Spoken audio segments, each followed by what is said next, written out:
The old Chevy's headlights slashed through the pre-dawn murk, a desperate flickering yellow against an unnervingly sentient gloom that seemed to breathe with the ancient, sleeping forest.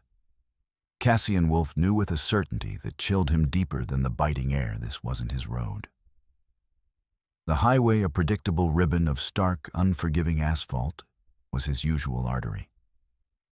A path he trod with the grim familiarity of a man who had memorized every crack and scar of his own grief. But an insistent, almost clairvoyant thrumming in his gut, a tightening dread he hadn't felt with such visceral intensity since the day the world had tilted on its axis and stolen his son Caleb from his life, had yanked him off course with irresistible force. He was now on a forgotten gravel track, a forgotten scar snaking like a hesitant serpent into the whispering foothills of the Blackwood Range. A place most locals, their faces etched with a superstitious respect, instinctively avoided muttering about unsettling energies, disappearances, and secrets older than the stone that formed its forbidding peaks. This journey, Cassian felt with a chilling certainty he couldn't voice even to himself, was not one he'd chosen, but one that had chosen him. Guided by an unseen current of fate, or perhaps something darker, more primal, embedded in the very fabric of this ancient land. If tales of desperate flights from insidiously shadowed pursuers, the fierce, almost feral, unbreakable instinct to protect the innocent and the stubborn, incandescent resilience of hope flickering against overwhelming soul-crushing darkness, stir something profound and elemental deep within you. Then you have indeed found your place. Subscribe to our channel, share your thoughts in the comments below, because this journey is about to plunge into a crucible where courage will be forged and fire losses will be mourned, and legacies once thought immutable will be irrevocably rewritten. Cassian's knuckles were bone-white indentations pressed deep into the worn leather of the steering wheel. It wasn't just the phantom ache of Caleb's absence. The memories that clung to these remote backroads, like tenacious, thorny vines, whispering echoes of another lost child, another life brutally shattered. It was something more immediate, something visceral, a subtle but distinct pressure change in the very air. He breathed the unnerving, prickling certainty of unseen, intelligent eyes following his progress through the encroaching gloom. Rowan, his 6-year-old daughter, normally a whirlwind of incessant chatter and imaginative pronouncements, had been unnervingly, almost unnaturally quiet all morning, her small face pale and drawn. Earlier, her bright blue eyes wide with an uncanny knowing, she'd pointed a small, determined finger towards the impenetrable shadow-choked tree line, her voice a hushed, trembling breath. The trees are watching, Daddy. They look hungry and sad. Perhaps it was merely the oppressive, bruised indigo of the sky, pregnant with a storm that felt more elemental, more consciously malevolent than merely meteorological. Or perhaps Cassian finally acknowledged, with a weary resignation, he was driving headlong into a confrontation he hadn't consciously chosen, but had been meticulously, unconsciously prepared for, by a grief that never truly slept, a grief that had sharpened his senses and honed his instincts. Gravel crunched a desolate grinding sound under the Chevy's protesting tires, each rotation pulling him further from the known world. His lukewarm coffee, usually a steadfast morning ritual, a small anchor in his solitary days, sat untouched in its holder, utterly forgotten.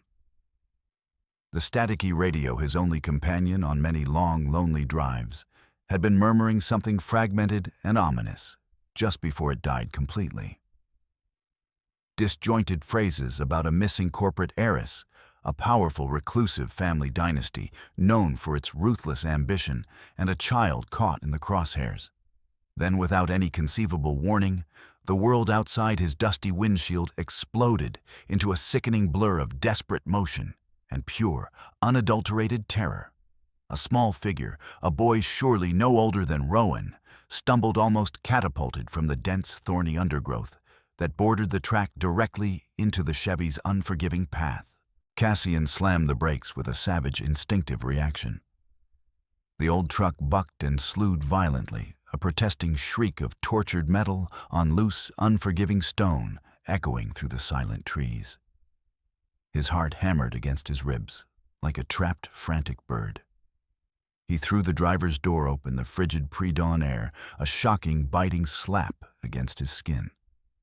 The boy lay sprawled unnervingly, unmoving barefoot, despite the numbing cold, his small face a pale, almost translucent mask of sheer, uncomprehending terror, streaked with grime-dried tears and fresh, vividly scarlet blood that stood out starkly against his pallor. He wasn't crying. Not a sound escaped his blue-tinged lips, but he pointed a trembling, dirt-caked finger not back towards the menacing tree line from which he'd burst with such desperate haste, but deeper, much deeper into the encroaching, shadow-steeped woods. Cassian's gaze sharp and practiced from long years spent reading the subtle, often unseen language of the wild, followed that trembling, accusing finger. A fleeting flash of blonde hair amidst the deep gloom.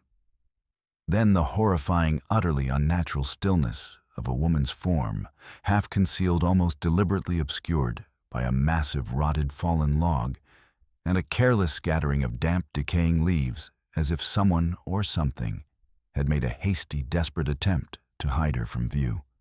He ran the ghastly image searing itself into his mind, a brand of cold dread. His heavy boots slipped on the treacherous, leaf-strewn earth as he scrambled down the short, steep, muddy incline. She was crumpled like a discarded marionette, whose strings had been brutally severed, her clothes torn, ripped in a way that suggested a violent, brutal struggle. A sickeningly dark, angry bruise was already blossoming like a poisonous flower on her temple. A thin crimson trail curving from it, with obscene precision, to her delicate jawline. Her lips, pale and bloodless, were slightly parted, her chest rising in shallow, ragged, almost imperceptible gasps. Ma'am Cassian's voice was sharper, more urgent than he intended, cutting through the fog of his own rising shock, and a sudden, overwhelming wave of nausea. "Can you hear me, ma'am?" No response. He pressed two calloused fingers to her neck. Her pulse was a thready, erratic, horrifyingly weak whisper against his skin, a dangerous, fading drumbeat. He glanced up, his senses screaming. The boy Auden, he'd learn his name much later in the relative safety of his cabin, had crept closer, his eyes enormous and dark in his small, terrified face, were wide with a primal, unforgettable horror that spoke of something far, far worse than a mere accident.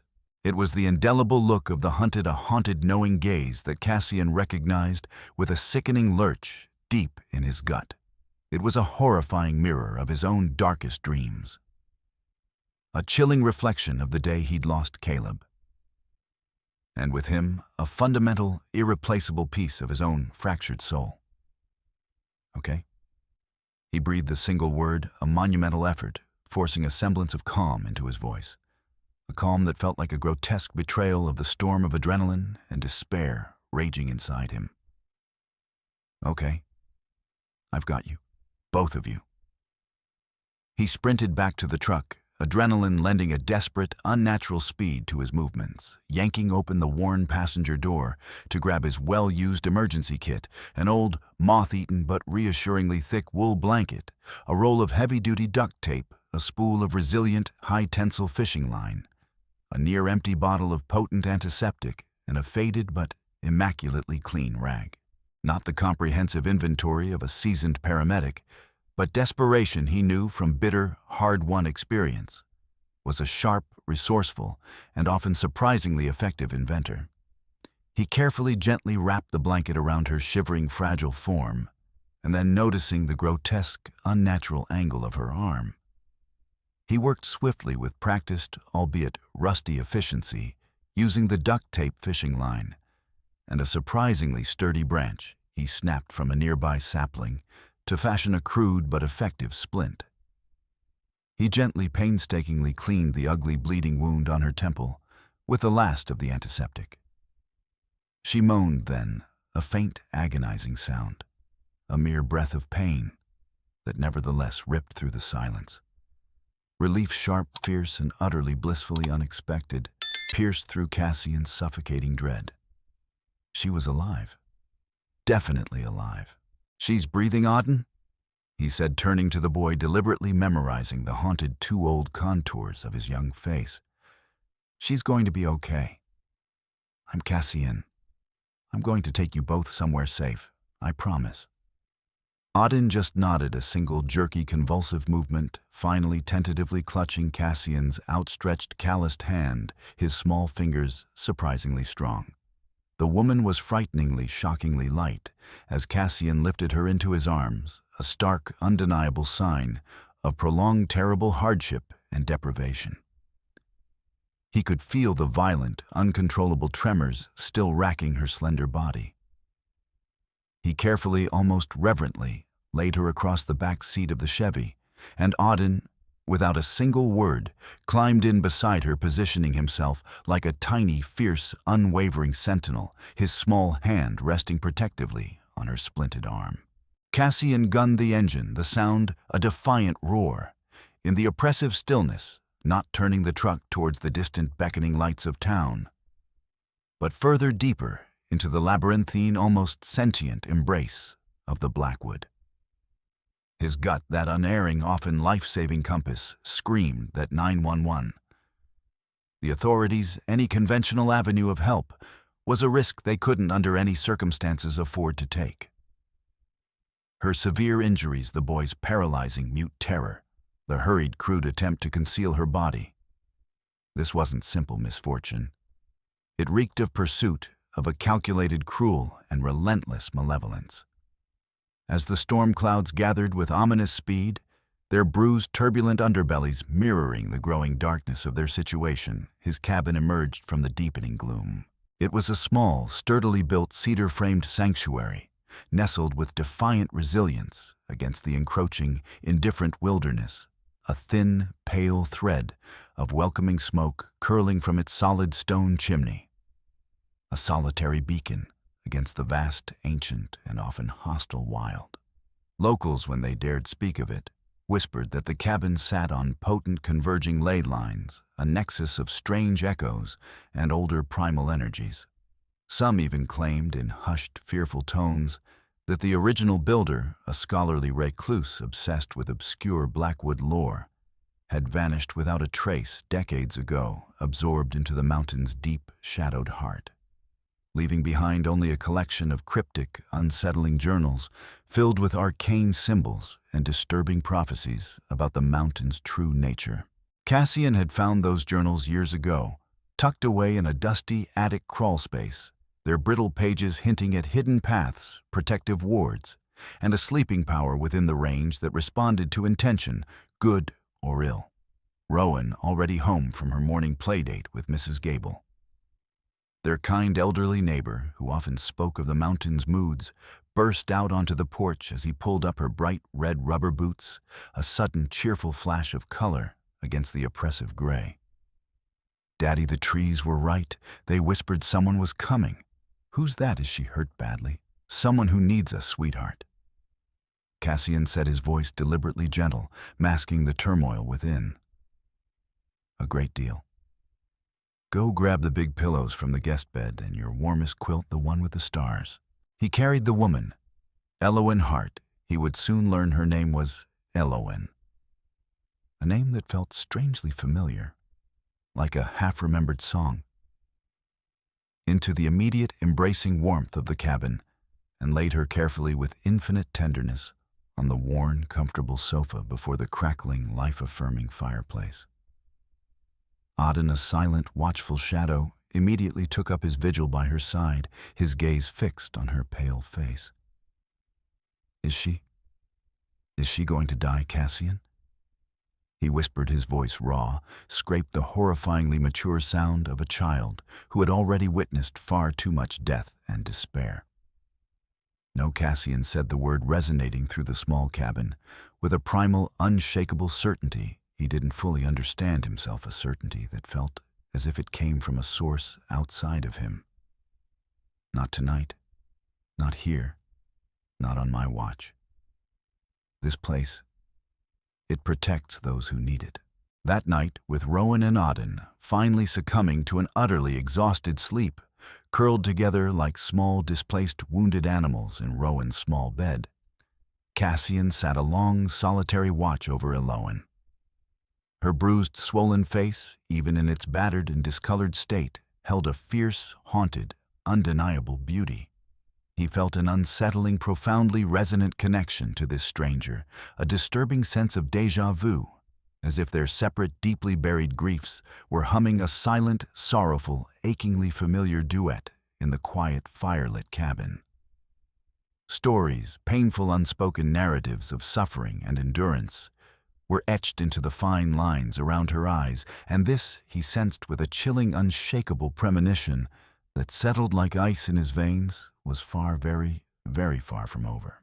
The old brittle-page journals in the attic, the ones left by the cabin's enigmatic first owner, spoke often of the Blackwood testing those who sought refuge within its formidable depths of perilous paths that could lead to unforeseen salvation, or for the unprepared or unworthy, to deeper, more inescapable madness. One particular passage underlined in faded red ink often returned to him: "The mountain remembers. The mountain watches. The mountain chooses."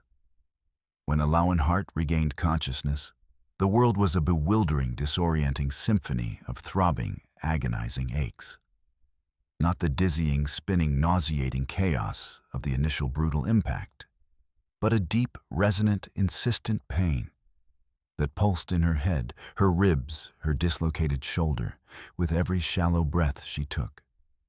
Wood smoke, the comforting, homely scent of bacon, a faint, elusive hint of cinnamon. Not a hospital. Definitely not a sterile, cold, impersonal hospital with its beeping machines and hushed, worried voices. A cabin. Rustic, warm, alive.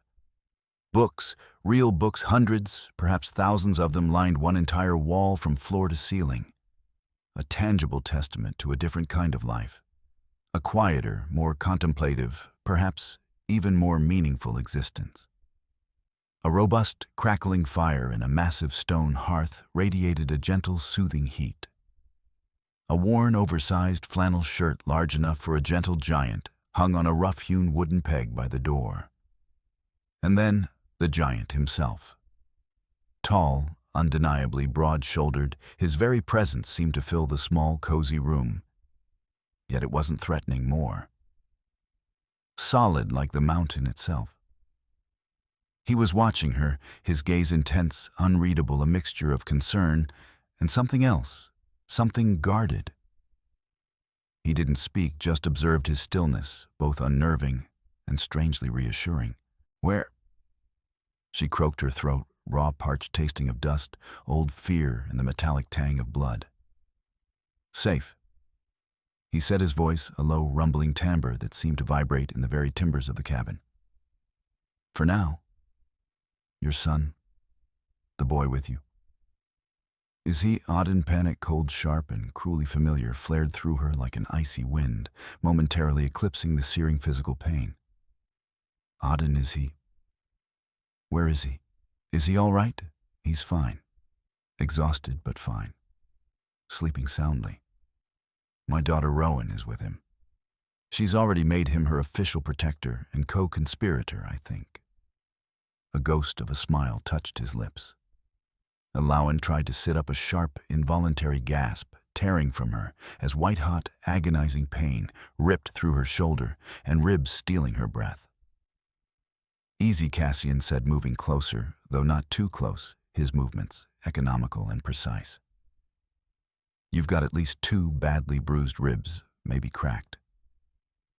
And a dislocated shoulder. I splinted it as best I could. Fishing line and a sturdy branch. Crude, but it should hold for now." Eloan blinked, her dazed gaze falling to the surprisingly effective makeshift brace on her arm. She felt the rough wool of the blanket against her skin, smelled the faint, lingering scent of antiseptic on the clean rag still pressed to her temple. "I'm Cassian Wolfe," he repeated gently. "You and your son were on the roadside, deep in the Blackwood. You were in bad shape. Memory, ugly, brutal, and relentless, slammed back into her with the force of a physical blow. The snarling, contorted faces of Alistair's soulless security men, and the menacing, implacable black SUV that had hounded them relentlessly for days across state lines. Julian's frantic, terrified last call. They know Alawan. They know everything. Project Chimera. It's not what I thought. It's so much worse. It's alive. Run. Take Auden, protect the prototype. It's in his schematics. It's the only... Then the blinding oncoming headlights, and the deafening screech of tires, the sickening stomach-churning crunch of metal and glass. Auden's high-pitched, terrified screams as the world dissolved into a terrifying, suffocating blackness. How long? She managed her voice, still a weak, shaky, barely audible whisper. A day. Maybe a little more. You were unconscious for a long time. You should have gone to a hospital. You need a proper hospital X-rays, a doctor.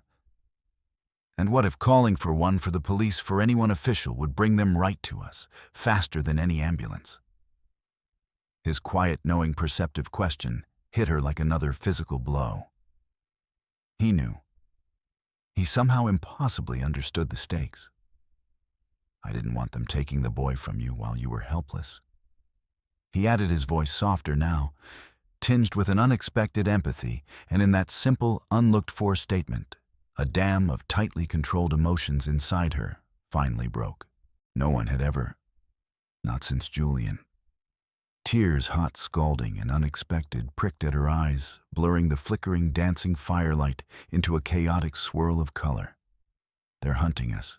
She whispered the words, tasting like ash, and utter despair on her tongue. Julian's brother, Alistair, his family. Or worse. They want Auden. They won't stop until they have him. He handed her a chipped but clean enamel mug of cool water, his large hand surprisingly gentle as it supported her head. Her eyes, darting around the rustic, unfamiliar room, found a worn, heavily thumbed, leather-bound book on a nearby shelf.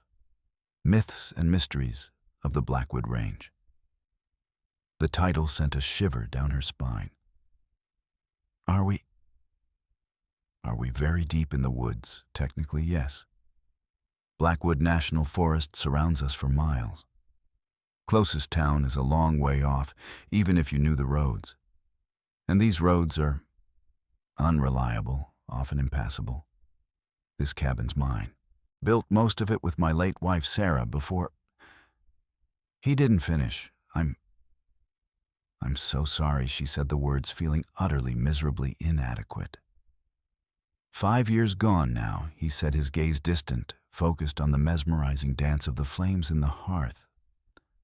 Feels like a lifetime. Feels like only yesterday. His quiet pain was a palpable thing in the room. Small, hesitant footsteps padded across the wooden floorboards. Rowan appeared in the doorway, dragging Kip, her beloved, perpetually battered, one-eyed stuffed fox, by his remaining ear. Hi, she announced, her voice surprisingly solemn for a 6-year-old. I'm 6. Well, almost 7 next month. Are you the boy's mom, the one who was very, very sleepy and hurt? Elowen managed a faint, watery smile that pulled at her bruised face. My name is Elowen. And yes, I am. Auden fixed my music box, Rowan declared, her eyes shining with awe and admiration. It was broken forever and ever. He used a paperclip from Daddy's desk and a little bit of wire from Daddy's broken radio. He's magic, you know. He hears things other people don't. Rowan carefully, almost ceremoniously, placed Kip on the sofa beside Elowen. You can borrow him. He's very good at chasing away bad dreams. Daddy says he's a seasoned warrior. Elowen looked from the child's innocent, utterly trusting face to Cassian's guarded, pain-etched one, her voice trembling with a fragile, nascent, almost unbearable hope. Why are you doing all this? For strangers, risking so much? Cassian's eyes dark with a profound, intimately familiar pain. She recognized as a mirror of her own, met hers directly. Because someone once stopped for me, Elowen, a long time ago when I was broken and bleeding on the side of my own desolate road. And because your son—" He looked at me like I could still be a shield against the encroaching dark. Like I could still matter. I haven't felt like that in a very long time. The next morning, the warm, comforting scent of yeast and cinnamon from freshly baked bread warred pleasantly with the sharp, clean, invigorating fragrance of pine drifting in through the slightly open window. Elowen, with Cassian's gentle assistance, managed to sit up propped against a mound of pillows. The pain was a dull, manageable throb, rather than a blinding, incapacitating agony. Progress. Cassian brought her a tray with thick slices of the bread, a small steaming bowl of savory venison stew, and more cool water. Auden was up with the birds. Cassian said, a rare, small, almost shy smile touching the corners of his lips. He and Rowan were out exploring the creek bank. He told me very seriously that Rowan draws fire-breathing dragons inside the lids of my toolboxes. She does. Cassian chuckled, the sound surprisingly warm, unexpectedly resonant in the quiet cabin. She says they guard my wrenches from the sneaky rust monsters that live under the porch. Elowen's own smile was a fragile, tentative, yet beautiful dawn. You're good with them. With the children. So patient.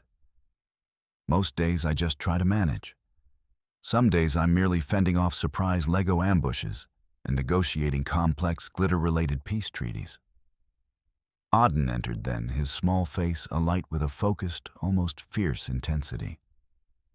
He was holding a bizarre, complex-looking contraption cobbled together from the salvaged innards of Cassian's old shortwave radio, a tangled skein of gleaming copper wire, and several of Rowan's discarded brightly colored translucent building blocks arranged in a peculiar, non-random pattern. The device hummed faintly, emitting a low, almost subaudible thrum that Elowen could feel more than hear a strange vibration in her teeth. I think Auden announced, his voice clear, precise, and serious. I can boost the cabin's generator signal if the big storm hits. And maybe I can use the storm's atmospheric interference, the Schumann resonances, to hear things much further away. To listen to the mountain's whispers, like in your old books, Cassian. Julian showed me how to filter signal from noise. Cassian raised a questioning eyebrow, a look of mingled concern and profound respect on his face. Elowen shook her head, a familiar mixture of immense pride and deep-seated trepidation swirling within her. Julian's legacy, his unique way of seeing the world, lived on so powerfully in their son. Julian was exactly like that, she said softly, her voice thick with emotion. He saw connections, elegant patterns in perceived chaos, where others saw only random noise. Auden inherited it from him. But in him it's amplified, almost clairvoyant. Julian used to call it, sensing the symphony of systems, the underlying music of the universe. The boy's almost preternatural attunement to complex energies sometimes unnerved her. It felt older than his years, deeply intrinsically tied to something beyond mere intellect, something Cassian's journals hinted was part of the Blackwood itself. Remind me not to let you near the truck's engine, kid, Cassian said, though his tone was more awed and admiring than genuinely concerned. You might accidentally turn it into a time machine. I could probably make it undetectable to most passive and active scans by disrupting its resonant frequency. Auden replied, with an unnerving, dead-serious conviction that sent a sudden, inexplicable chill tracing its way down Cassian's spine. This was clearly more than simple mechanics. It felt as if Auden was tapping into something fundamental, some underlying principle of physics Cassian couldn't begin to comprehend. Later that day, wrapped in a thick borrowed wool shawl that smelled faintly of wood smoke, and Cassian Elowen sat on the cabin's small, sturdy porch, gazing out at the looming, majestic Blackwood Range. Its jagged, formidable peaks were wreathed in swirling ethereal mist, giving the impression that the ancient mountains themselves were breathing, sighing, watching. I used to fear silence so much. She confessed, her voice barely above a whisper, carried away by the gentle breeze.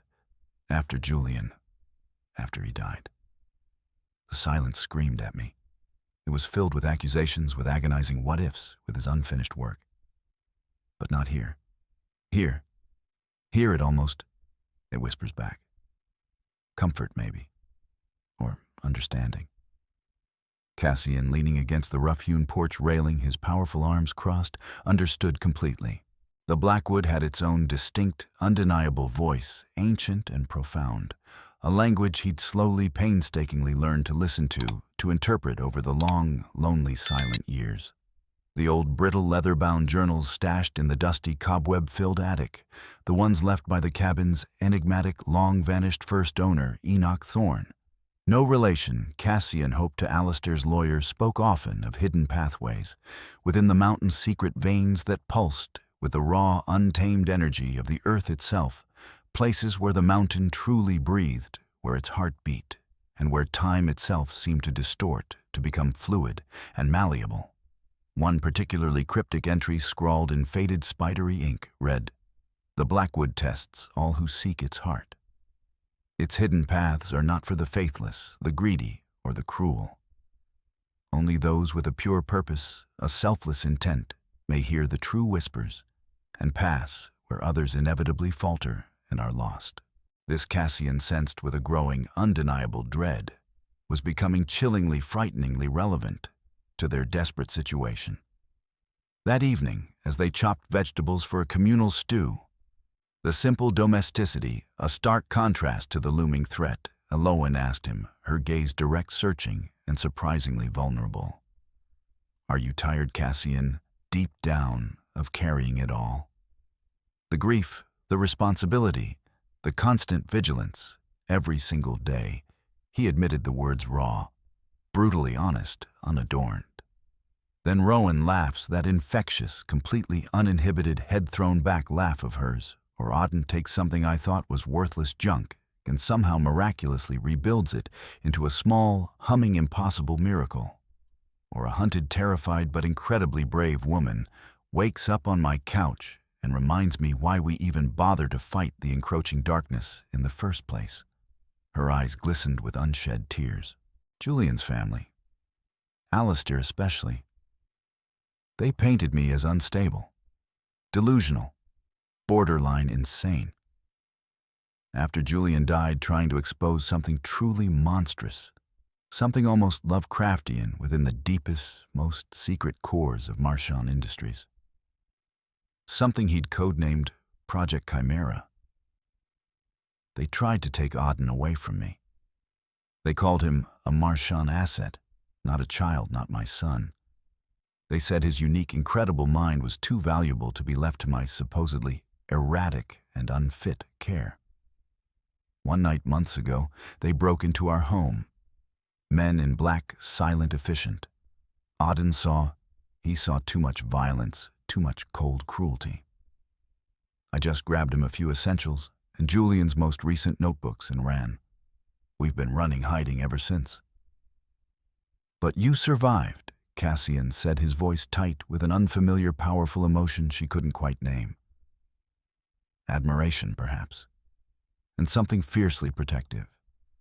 And more importantly, you protected him. You kept him safe against impossible odds. Tears finally fell, tracing clean, glistening paths through the grime and exhaustion on her pale cheeks. Barely she choked out the single word, conveying a universe of fear and hardship. We barely made it. That night, a storm unlike any Cassian had ever witnessed in his many years at the isolated cabin began to gather with terrifying speed. The air grew thick, heavy, unnaturally charged, with an almost palpable crackling electricity. The ancient, towering trees of the Blackwood seemed to bend in frantic supplication, their massive branches thrashing wildly as if trying to appease an ancient, enraged, and implacable deity. The wind howled like a tormented banshee, a chorus of lost souls, and the rain, when it finally came, lashed against the small, vulnerable cabin with the vicious fury of angry, tearing claws. Cassian remembered another chilling pertinent entry from Enoch Thorne's old journal. When the Sky Father rages in his fury, the Mountain Mother opens her hidden protective arms to those who truly listen, those who carry no malice in their hearts, those who respect her ancient rhythms. He had smelled it long before. He saw the first blinding flash of lightning and the acrid, sharp scent of ozone, and something else, something ancient, unsettling almost. Malevolent, carried on the tempestuous, swirling wind. Inside, Alawan, despite her still painful injuries, helped Cassian secure the heavy wooden shutters, her movements driven by a desperate shared urgency. Rowan and Auden, surprisingly calm, almost serene amidst the growing external chaos, were fortifying a blanket fort in the corner. Their small, serious faces illuminated by the flickering, unreliable emergency lanterns Cassian had lit. Suddenly, cutting sharply through the relentless, deafening downpour, twin beams of powerful predatory headlights sliced through the impenetrable darkness. A black, menacing armor-plated SUV, its powerful engine, a distinct guttural predatory growl against the storm's elemental roar, crunched with arrogant disdain onto the gravel driveway. Two men in dark, impeccably tailored expensive suits emerged, their faces grim, set, illuminated by a sudden stark flash of lightning. One older, with cold, cruel reptilian eyes, and a sneer already permanently etched onto his thin, bloodless lips, was vaguely, chillingly familiar. From old news clippings, Thorne Alistair Marchand's notoriously ruthless, amoral family lawyer. Behind him, stepping out with an air of absolute, chilling, unquestionable authority, was Alistair Marchand himself, Julian's older brother, his handsome face a frozen mask of icy, predatory determination. Alawan Marchand, Alistair's voice somehow amplified by the shrieking wind, cut through the storm's fury like a shard of jagged glass. "We know you're in there." And the boy. "Auden. I have a court order thoroughly and efficiently expedited by Judge Morrison, granting me temporary emergency custody. Don't make this any more difficult than it absolutely needs to be." As if on cue, the power in the cabin snapped off with a final sputtering groan, plunging them into a deeper, more profound darkness, save for the flickering, unreliable, almost mocking glow of the emergency lanterns. Elowen swayed, a choked, terrified whimpering sound escaping her. No. Not again. Not the dark rooms. The tests. Julian. You are not in that godforsaken house anymore. Alawan Cassian snarled his voice, a low, dangerous, lethal growl that seemed to come from deep within his chest. He moved with surprising speed, placing his solid, unyielding form between her and the door, a human bulwark against the encroaching, insidious threat. And they are not getting in here. Over my dead body. This is my house now. Cassian Alawan's voice, though audibly shaking, suddenly held a new fierce, unyielding, almost feral edge she hadn't known she possessed. She moved to stand shoulder to shoulder beside him, no longer cowering, her chin held high. "This is my son, and this is my fight. You will not take him." Alistair's lip curled into a humorless, contemptuous sneer. Brave words, little sister-in-law. Very dramatic, but utterly futile. You think this rustic hermit, this mountain man, can possibly stop what's coming? Auden will be coming with me. One way, or I assure you another, much less pleasant way. He belongs to the Marchand legacy, Alawan, not to your increasingly fractured, pathetic delusions. He's vital to plans you can't even begin to comprehend. He is a child, Alistair Elowen spat back, her voice now raw with an explosive mixture of righteous fury and utter desperation. Not a commodity. Not a pawn in your twisted games. You will not lay a single hand on him, do you hear me? A shattering, deafening crash from the back of the cabin. The kitchen window exploded inwards, shards of glass, flying like shrapnel. Another of Alistair's men, younger, larger, more brutally thuggish looking, was already halfway through the shattered frame, a predatory grin on his face. Rowan Auden, the root cellar, the hidden door. Now Cassian yelled, heaving with all his might against an old, incredibly heavy oak bookcase. It scraped, reluctantly groaning across the wooden floor, revealing a heavy, iron-banded, massively bolted door. A relic from the cabin's original builder, Enoch Thorne, rumored in local legends, and described in his journals as the primary entrance to the Blackwood's hidden veins, the designated start of the elusive Whispering Path. Auden, pale but surprisingly resolute, already had his makeshift device, the one cobbled together from the old radio, and Rowan's blocks pressed firmly to his ear, his eyes wide, unfocused, listening to something far beyond the storm. "Mom, Cassian, there's another car further down the hidden access road. It's an old Rolls-Royce, a silver ghost, I think. And it's signaling Morse code using its headlights." His eyes suddenly snapped into sharp, astonished focus, wide with disbelief. "It's Grandfather Edward. He's really here. He's telling us to use the Whispering Path urgently, that it's open for us, and that he will handle the wolves at the door." Elowen stared aghast, her mind reeling. Edward Julian's estranged father here. But Alistair always said, he implied Edward was siding with him. The root cellar. Julian had once spoken of it in hushed, excited tones, of his reclusive father's quiet, scholarly fascination with obscure Blackwood legends, with this specific cabin's unusual history, with a hidden protected path his own grandfather had sought and allegedly found. The path starts in the cellar. It leads eventually to the Ravens Creek cave system.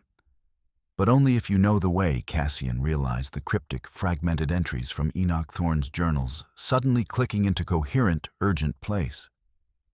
It said the mountain itself guides those it deems worthy. Alistair and his hired goon Thorne won't know it, and they certainly won't dare follow us far in there if they value their lives.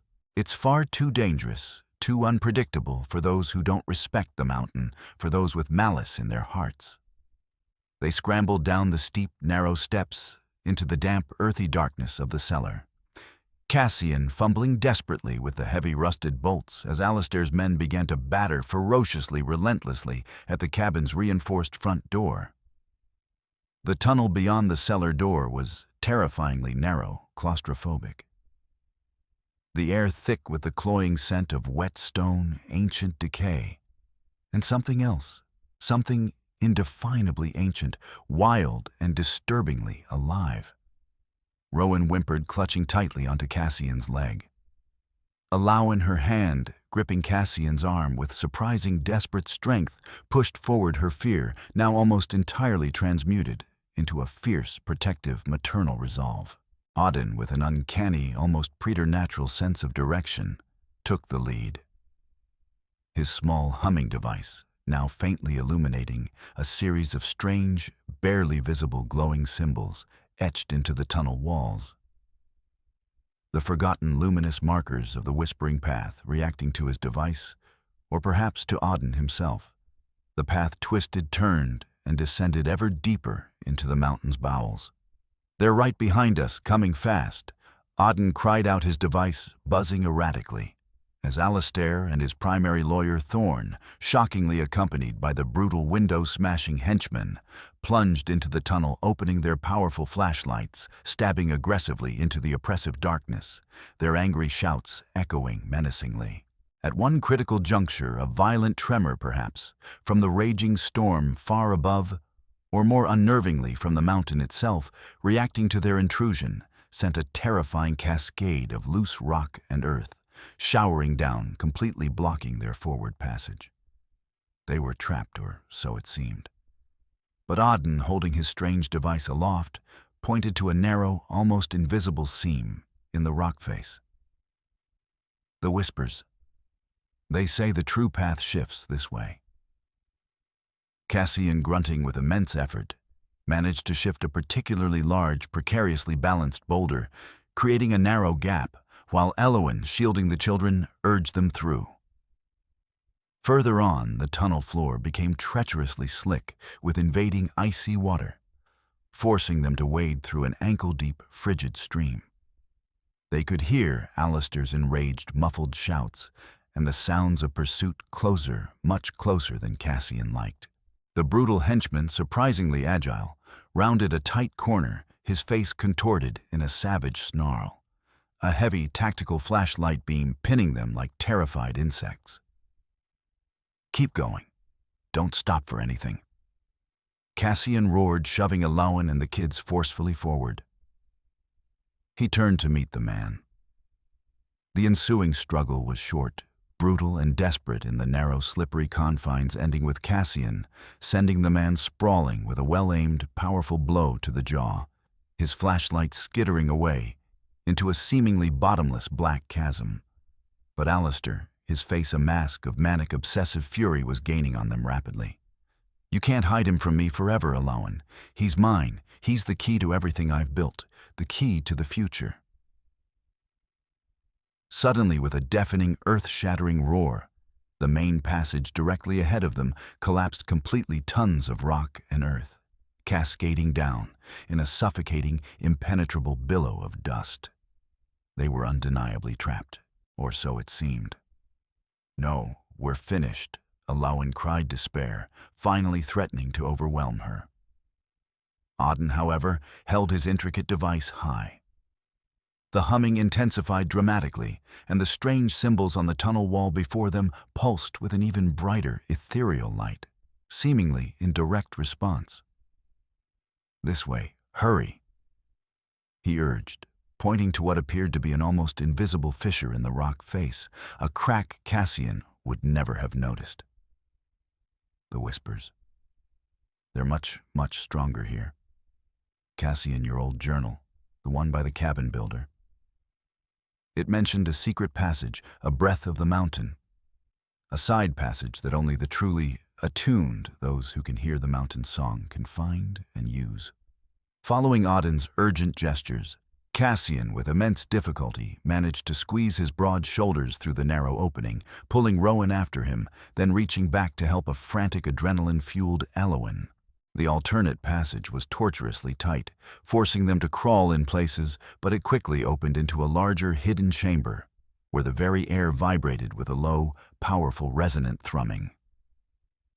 Undoubtedly, the true source of the whispers, Auden heard the very heartbeat of the mountain. Alistair's enraged, frustrated shouts could still be heard from the main, now-blocked tunnel, as he realized they'd found another, impossible way out. They burst out of the narrow tunnel mouth, gasping for breath, into a hidden, sheltered, almost supernaturally peaceful dell. The raging storm, incredibly dramatically, was already abating as quickly and mysteriously as it had struck. The air here was strangely calm, preternaturally still and scented with pine and damp earth. And there, standing by the now rain-swollen, turbulent but beautiful Raven's Creek, was Edward Marchand. Older, much gaunter than Alawan remembered him, his distinguished face deeply etched with lines of profound grief and an almost unbearable weariness, but still radiating an undeniable, imposing, aristocratic presence. He was calmly, coolly facing down a visibly subdued, almost cowed Alistair, and a visibly terrified Thorn, who were now flanked by two formidable, armed security men who clearly, unquestionably, belonged to Edward. "Enough, Alistair. Enough, Thorn." Edward's voice was like chips of glacial ice, sharp, unforgiving, and utterly devoid of warmth. "You have monumentally, catastrophically overplayed your hand, and you have grotesquely underestimated everyone involved, especially my brilliant, courageous son, Julian. And you have, with your insatiable avarice, desecrated his memory and his life's true work." Alawan stumbled forward, Cassian, a steadfast, quietly protective presence, immediately beside her. "Edward, what is all this?" Alistair said. "You sanctioned this. That you believed I was unfit, that you wanted Auden taken from me." Edward Marchand turned, and the carefully constructed mask of cold, aristocratic authority momentarily cracked, revealing a maelstrom of conflicting, powerful emotions. Overwhelming grief, profound shame, but also a dawning, fierce, unyielding resolve. Eloin. Auden, my boy. His gaze lingered on his grandson, a flicker of profound awe, then deep, gut-wrenching pain in his aged eyes. Julian. He knew the true, horrifying nature of Project Chimera long before I was willing to listen. It wasn't just a dangerously sophisticated bioweaponized algorithm, as I initially naively feared he suspected. Alistair, in his arrogance and ambition, twisted it perverted Julian's early innocent genius in complex system dynamics. It became a globally networked sentient AI designed for pervasive, insidious surveillance and ultimately complete societal control. But there's an even more horrifying layer, a truth Alistair deliberately concealed even from me, until Julian's final desperate communications.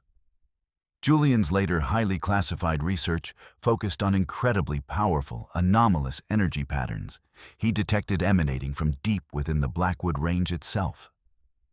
A primal resonant frequency, a foundational lifeblood of this planet, perhaps. Alistair, in his boundless pathological greed and hunger for ultimate power, planned to use the Chimera AI not just to control global information flow, but to somehow tap into, harness, and ultimately weaponize this unique source energy to offer it as leverage to a shadowy, immensely powerful international consortium known only as the Sentinel Concord. A group that believes they can achieve global dominance by controlling such fundamental elemental forces.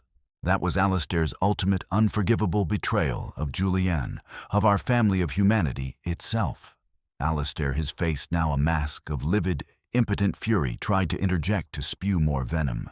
He's a senile old fool. Chimera combined with the Blackwood's limitless power would have secured our dynasty's future for generations. It would have brought order through absolute strength. Edward's alert security men moved with quiet efficiency, effectively silencing him.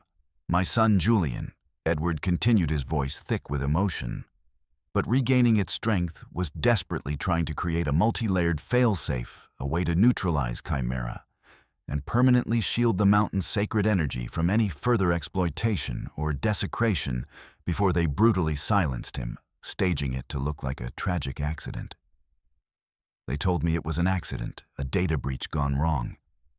And God forgive me, Eloin, I was a coward. I was weak. I let them. Alistair, he convinced me you were unstable, dangerously paranoid, that Auden needed protection from your influence. Meaning, of course, he wanted unfettered control of Auden's brilliant mind, his vast inheritance, and ultimately his unique inherited ability to intuitively interface with the Chimera AI and potentially the Blackwood energies themselves. He rightly feared Auden could understand Julian's work and dismantle it all. He was absolutely right to fear that. Edward then revealed that he'd been subtly, desperately searching for Eloin and Auden for months, his initial skepticism giving way to dawning horror as he uncovered the true extent of Alistair's monstrous ambition, and the Sentinel Concord's ominous inquiries about the Blackwood's unique geological and energetic properties.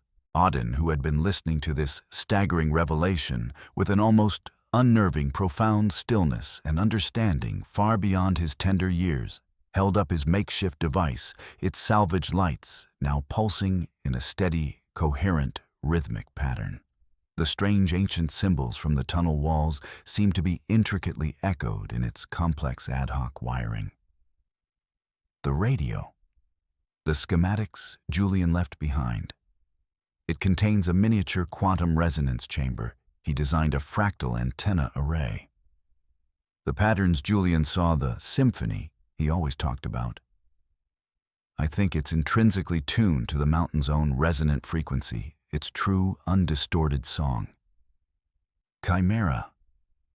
It's trying to corrupt it, to overwrite it, to feed off its power like a parasite. But I think I can use Julian's core design, amplified by the cabin generator and the storm's lingering energy, to broadcast the true song, the counter-resonance, to sever Alistair's parasitic connection for good, and silence Chimera's discordant noise permanently. Weeks later, the small, resilient cabin on the edge of the vast Blackwood felt like a different kind of fortress. Not one primarily against imminent physical threat, but one of nascent, hard-won, profoundly precious hope. Edward Marchand, armed with Julian's rediscovered fragmented but brilliant research, painstakingly deciphered and reconstructed by Auden's unique insight into the Blackwood's subtle symphony and its precise counter-resonance to Chimera's corrupted code, and his own formidable corporate legal and political power, had systematically, ruthlessly dismantled Alistair's rogue faction within Marchand Industries, and initiated far-reaching international investigations into the clandestine activities of the Sentinel Concord. Alistair Thorne and their key associates faced a battery of damning federal and international charges, their empires crumbling. Project Chimera's core AI, its dangerous parasitic link to the Blackwood's sacred energies, irrevocably severed by Auden remotely guiding a team of top ethical cybersecurity experts using his unique interface, was meticulously contained, and then, with a final targeted pulse from Auden's device, now refined with Edward's resources permanently neutralized. The digital ghost, the malevolent would-be god, was finally laid to rest. Elowen, standing tall and composed before a compassionate but necessarily firm judge, endured a tense, highly publicized, and emotionally draining hearing. Vicious allegations fueled by Alistair's camp swirled in the media. Was she complicit in Julian's early work, dangerously unstable as Alistair claimed, or a heroic, persecuted victim, with Cassian's unwavering, steadfast support always at her side, and Edward's formidable, re-energized legal team fighting tirelessly for her? She legally, triumphantly reclaimed her life, her name, her dignity, and full, unassailable, permanent custody of Auden. The Marchand name, once a chilling, terrifying source of unimaginable terror and insidious manipulation, now under Edward's reformed, penitent guidance, offered genuine, powerful protection and resources.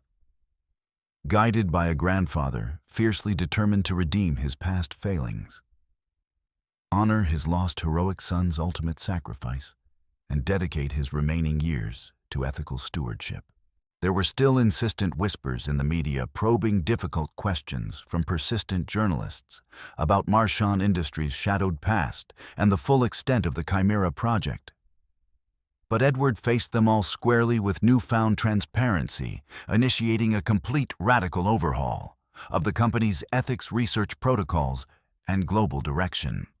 The Wolfhart School for Wonder and Ethical Innovation opened its doors the following autumn, housed in the beautifully, thoughtfully renovated old barn on Cassian's sprawling property, a restorative project that had unexpectedly, wonderfully brought the local community together in a spirit of shared purpose.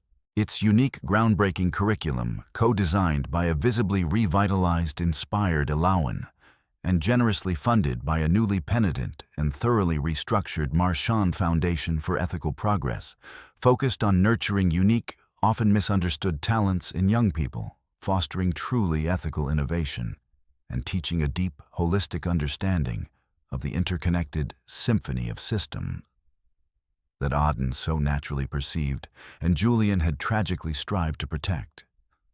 Auden, no longer haunted by shadows, already a quiet, unassuming prodigy, thrived in this new, supportive environment, patiently mentoring younger children with similar, unusual gifts, helping them understand and harness their unique perceptions. Rowan naturally, immediately, and enthusiastically appointed herself head of Creative Chaos, chief, dragon illustrator, and official morale booster. One crisp, vibrant, glorious October morning, Cassian and Elowen, their hands instinctively, comfortably, lovingly entwined, walked with Rowan and Auden back to that forgotten, once terrifying stretch of isolated gravel road. The air was clean, sharp, invigorating the leaves, a breathtaking, joyful riot of gold, crimson, and russet. Auden knelt not with the old, paralyzing, soul-crushing fear, but with a new, quiet, confident strength and profound sense of purpose. He carefully, reverently drove a new, sturdier, beautifully hand-carved cedar stake into the rich, dark earth, at the very spot where Cassian had first found them. Rowan, beaming with pride, helped him hang a sign Cassian had painstakingly carved, and Aloan had painted with loving detail. It read, "Here a great storm was defied. An ancient truth was unearthed, and a family, against all odds, rose from the sacred whispers of the mountain." They married the following spring in the sun-dappled, wildflower-strewn clearing before the cabin, under the ancient, benevolent, watchful gaze of the majestic Blackwood Range. It wasn't an ending, not by any means, but a profound, resonant, hard-earned, beautiful beginning. The whispering path, guided by unwavering love, indomitable courage, and the mountain's own deep protective magic, had led them not just to physical safety, but to each other, to a future wrested defiantly from the very jaws of despair, to a family forged in the purifying fires of adversity and fortified by an unbreakable, unwavering, extraordinary love. If this story of survival against impossible odds, the courage to confront deep-seated evil, the healing balm of unexpected redemption, and the quiet, resilient power of found family resonated deeply within your heart, we would be truly honored if you'd let us know in the comments below. Where in the world are you joining us from today on this shared journey? It's a genuine privilege to share these tales that serve to remind us all that even in the deepest, most impenetrable shadows, light can always be found.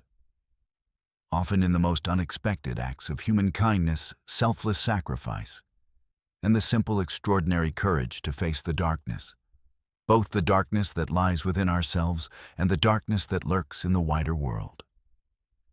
Subscribe to our channel, share this story if it moved you, and we promise we'll journey together again very, very soon. From our hearts to yours, thank you for being here, for listening, for connecting.